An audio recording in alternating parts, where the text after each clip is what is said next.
big highlights that would feed into the current debate we are having now. What are South Africans saying about this whole migration issue? How do they feel towards foreigners?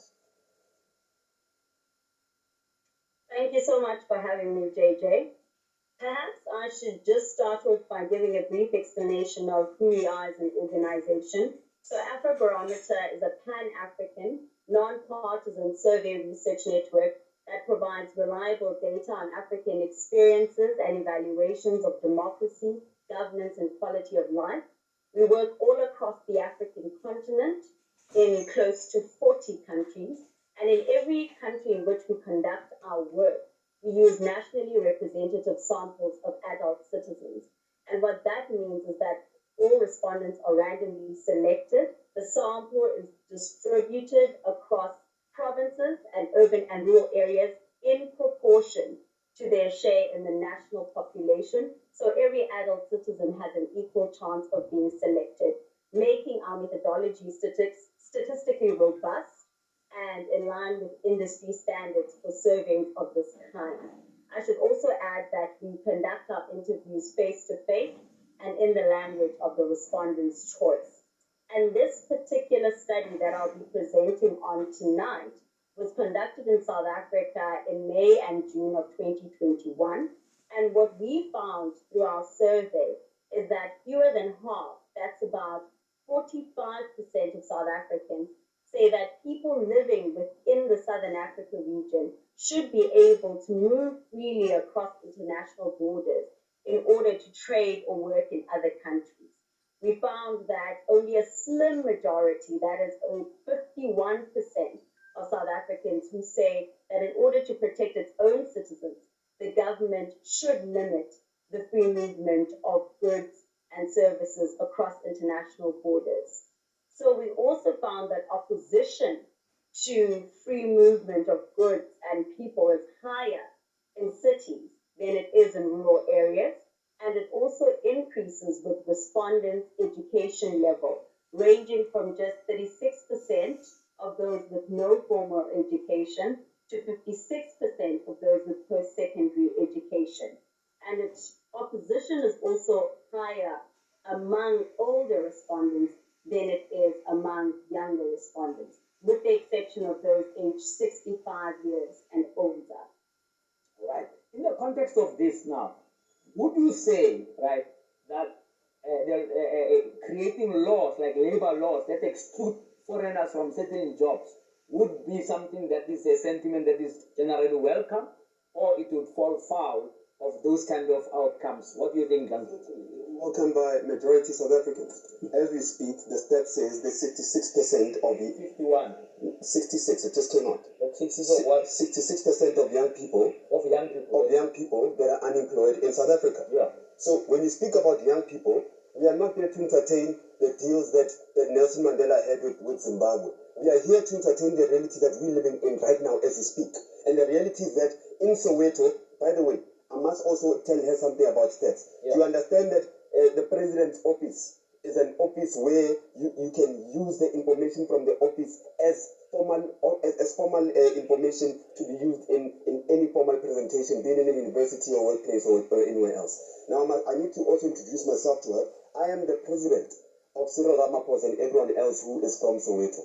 I am the president's president. I am Gantalax, the president of Soweto Parliament. The information I'm telling you is not my opinion, it's information from Soweto. Yeah. So when I speak, I don't speak my opinion, I speak facts. I speak facts on the ground, I lead people on the ground, and what I say matches reality on the ground. The survey is saying it's not an overwhelming majority of people who want foreigners out. Yeah, but only 51. Okay, look. Just like majority. Look, what he's saying. Look.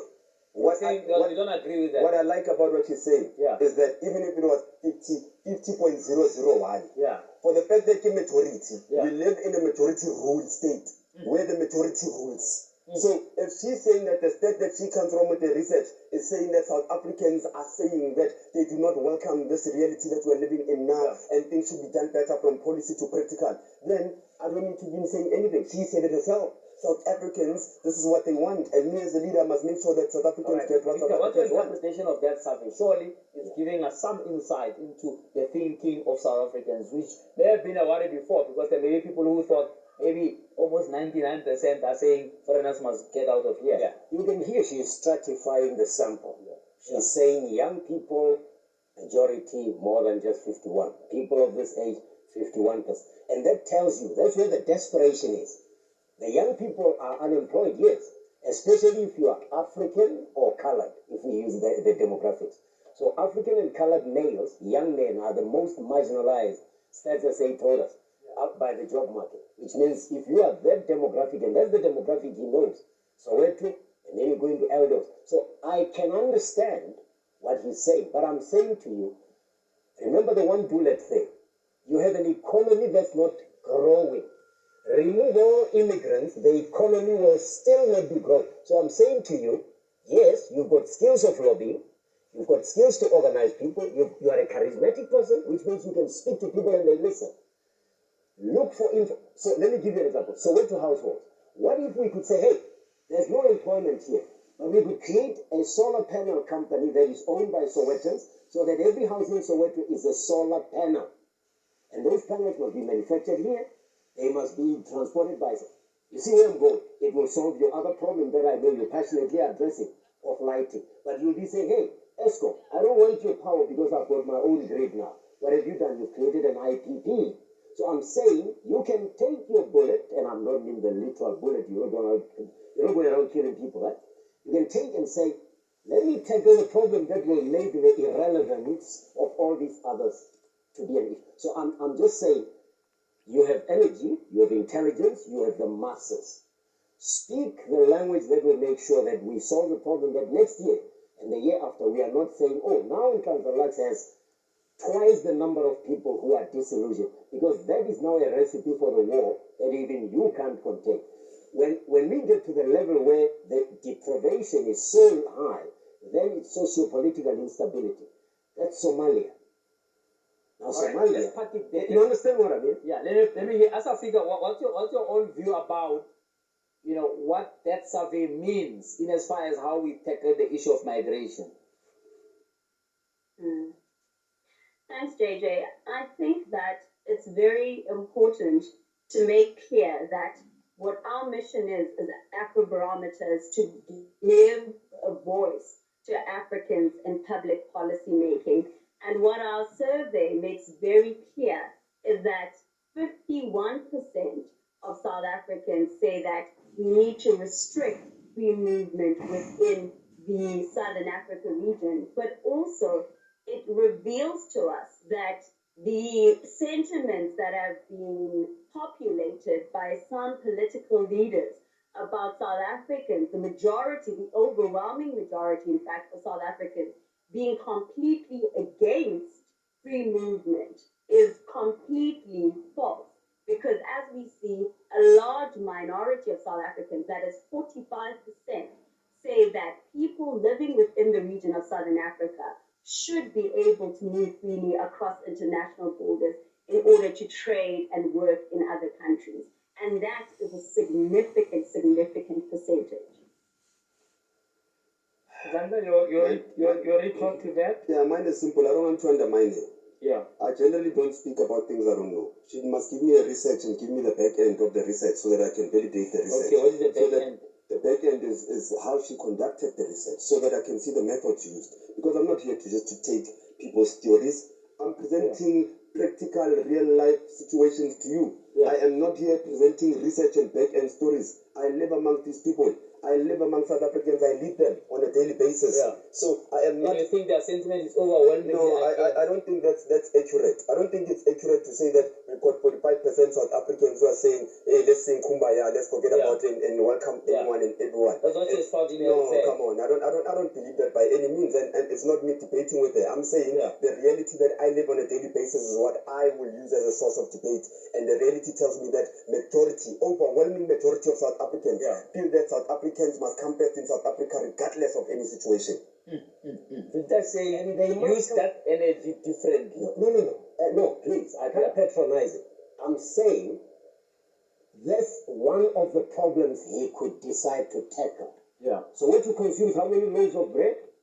Millions. Exactly. If we just said, hey, Maponya more I'm sure Dr. Mike Mukuna would agree that the malls in Protea, in Jabulani Mall can buy bread baked in Soweto, buy Soweto. And milk is another. Eggs is another. There's enough space in Soweto to grow poultry, to bake bread, to produce dairy that will make sure that at least the economy of Soweto every day creates more opportunities for young people. And you will find that maybe in transfer, you'll become one of those who say, now I want to move freely because I'm producing more milk out of Soweto. I want to sell it to Zimbabwe. I want to sell it to Botswana. You see, and I'm not saying you are going to change your tune because you are dealing with real problems. I'm simply asking, let's deal with the real problems. But on the other hand, okay, here's an example. South Africans are building a lot, right? They use cement. PPC, AfriSam, Holcim, Sepaco. Now, the problem is all these companies really except PPC are owned by foreigners. And Sepaco particularly is owned by Dangote, part of it. Now, Dangote is the richest man in Africa. He can invest in Soweto and capacity to generate stuff like that I'm mentioning. As an example, you see where I'm going. So I'm saying there are solutions among Africans, and that's why, just to punt what we are doing on Wednesday, I'm in Limpopo now. The University of Limpopo is saying 10 choirs from all over Limpopo come and sing African national anthems to show that you want to know one another, you want to understand one another. Because I tell you, if you ask South Africans who are building houses right now to hire somebody to build their house, they might just find the skills they want are here or are not there. And if you want to build a house for your children, you're going to go with the best person. Now the problem is, why don't we have people who can build or weld? When Gautrain was built, we needed welders from China.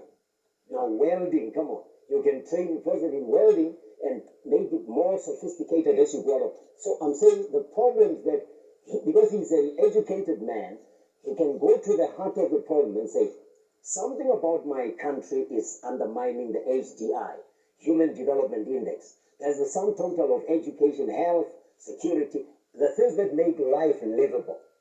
And say, I've seen him going to schools to make schools workable. So it's not like he's showing up today saying, I'm just wanting to deal with this problem. He really wants to solve problems of society. When there was a attack on shopping malls, he said, wait a minute, not this property, not this icon. So I'm saying at least he has the charisma to get people to follow him. Let's understand the economy as well and know that maybe, just maybe, and I'm just putting it out there, just maybe if he said, yes, we're going to have Operation Tutula for this, but we're going to have Operation Tutula for this as well, and for that, and for that. All right. After the break, let's take that to say, what are the constructive ways forward? And so far, in terms of the approach you have taken and with Operation Tutula, has that borne fruit? Do we think that that's the way to go, right? And where can we find resonance? The Afrobarometer, I'm sure you can tell me something else there as a figure about the economy and whether or not this whole thing really is about fighting for limited resources. We get rid of foreigners tomorrow, will those resources suddenly become more? Or is that an illusion? We'll talk about that after the break. We're talking to issues